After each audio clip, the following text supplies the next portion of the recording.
King Charles III was crowned in an almost seamless ceremony on Saturday at Westminster Abbey. Other than the rain, the day was pretty unproblematic. Despite that though, us at Where Are They Now still have 10 controversial moments that slightly ruined the coronation. Number 10. Harry. King Charles's youngest son, Prince Harry, traveled to London for the coronation on Friday. However, his wife, Meghan Markle, did not attend and instead stayed home in California with Princess Lilibet and Prince Archie, who happened to also turn 4 on the day of his grandfather's coronation. The coronation marked the first time the prince publicly met members of his family since the release of his memoir, Spare, in which he made pretty explosive and headline-worthy claims about them. This included details about his relationship with his brother, Prince William, and stepmother, Queen Camilla. For the coronation ceremony, the Duke of Sussex arrived wearing a mourning suit with his military medals alongside his uncles, Prince Edward and Prince Andrew, and 2 of his cousins, Princess Beatrice and Princess Eugenie. He was seated between Princess Alexandra and Jack Brooksbank, the husband of Princess Eugenie, 2 rows behind his older brother, William. But Harry also left the Abbey alone pretty much immediately after the ceremony ended, jumping into a car, heading straight for the airport and arriving back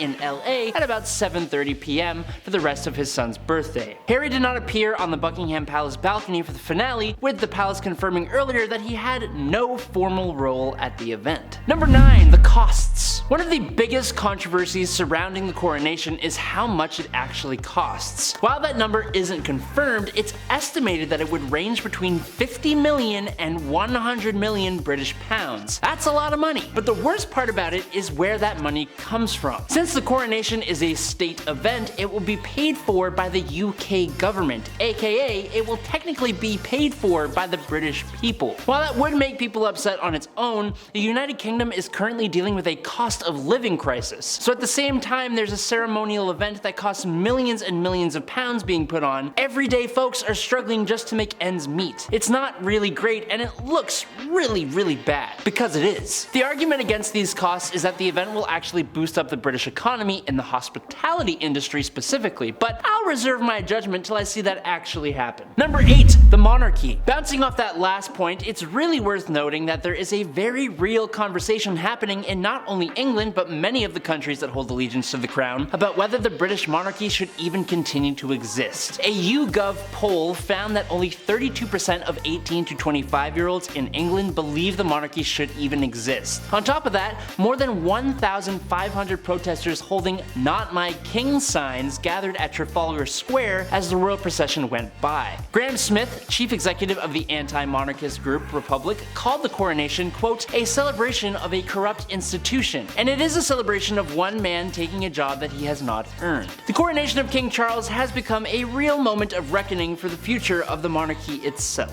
Number 7. Homage. With such a large amount of skepticism surrounding the royals and the new king from the public they are meant to serve, it's pretty bold of the man to ask those same people to pay homage to him. One of the biggest differences between King Charles's coronation and the past coronations is the homage part of the ceremony. Instead of all the royal princes paying homage, only Prince William will be doing so on behalf of the whole royal family. That's probably because one of those princes is kinda super unsavory, and another one of those princes ditched his family and moved to America. To replace the, quote, homage of the peers as it's called, the ceremony added an homage of the people. The Archbishop of Canterbury shall now, and I quote, "call on the people of the United Kingdom of Great Britain and Northern Ireland and of the other realms and the territories to make their homage in heart and voice to their undoubted king." The Church of England said that, quote, "never before in our history have the general public been offered such an opportunity to join with national figures in declaring their allegiance to a new sovereign." Again, pretty bold given the feelings of the public. Good Morning Britain asked its Twitter followers if they would participate, and 86% of them said they wouldn't.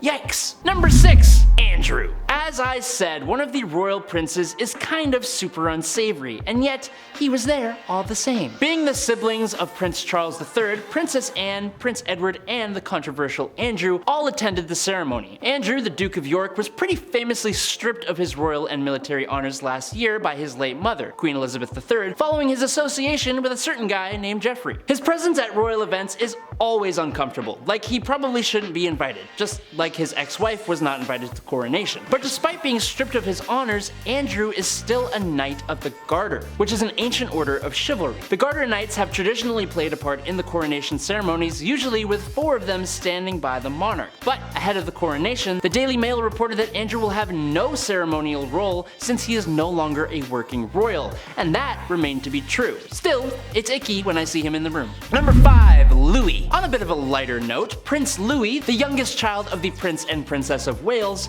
stole the show during segments of the coronation ceremony, just like he did at Queen Elizabeth's Platinum Jubilee celebration back in June 2022. For that little event, this little prince went off the handle, throwing a tantrum, covering his ears, and screaming during the flypast. Well, this time, he's at it again, but he's a bit more chill. He was seen doing what most little kids do, getting distracted, whispering with his sister, yawning, and then all of a sudden, he disappeared for a chunk of time. It was probably a planned absence, as he is the youngest member of the family in attendance. He then rejoined his family for the procession out of Westminster Abbey and climbed into a horse-drawn carriage for the coronation procession back to Buckingham Palace, but he made funny faces out the window of the carriage the whole time, and that's very relatable. Number 4. Not the lawn. Of all the things that happened during the coronation, this one may be my favorite. The coronation was honestly a pretty seamless event, like I said before. Other than some less than ideal weather, there wasn't much to it that actually went wrong. It was more things surrounding the event itself that caused controversy. Of all the things to happen, a 30-foot phallic object being mowed into the lawn where a coronation party was going to take place was the last thing that I ever expected. The massive pecker appeared overnight on the perfect lawn of the Royal Crescent in Bath, England. The site was scheduled to host a Georgian-themed grand coronation party on Saturday in honor of King Charles III's coronation, with the king even supposed to be in attendance for the event. We actually have no idea who is even responsible for the mowing here, but what we do know is that they have got serious cojones to pull this off. Literally, apparently. Number 3. Royal jewels. When Queen Consort Camilla was crowned during the coronation, she wore Queen Mary's 1911 coronation headpiece. This crown has a bit of a controversial past, as the Koh-i-Noor diamond was set at the center of the cross on the crown. Now, the Koh-i-Noor jewel was seized by the East India Company back in 1849 and was then presented to Queen Victoria and made part of the crown jewels. India has since launched a campaign asking for the UK to return the diamond, claiming it brings back painful memories of the colonial past. The palace announced in February that Queen Mary's crown will be modified for the coronation ceremony and the Koh-i-Noor diamond will be taken out, but still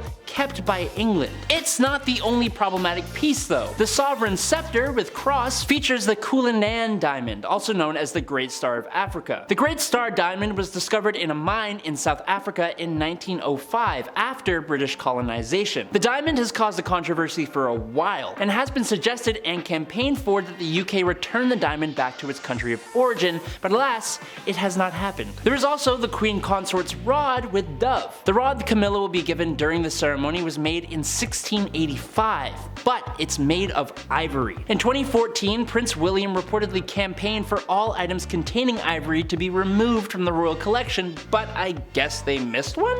Number 2. Camilla. Speaking of the Queen Consort though, when King Charles and Queen Camilla first married, other than causing a whole bunch of controversy, the royal family said she would be known as HRH, the Princess Consort, when Charles ascended to the throne. Now last year, Queen Elizabeth wrote in her Platinum Jubilee message, quote, "It is my sincere wish that when the time comes, Camilla will be known as Queen Consort as she continues her own loyal service." After the passing of Queen Elizabeth, the palace confirmed Camilla would use the Queen Consort title, but after the coronation, she will likely just go by Queen Camilla, as revealed on the coronation invitation.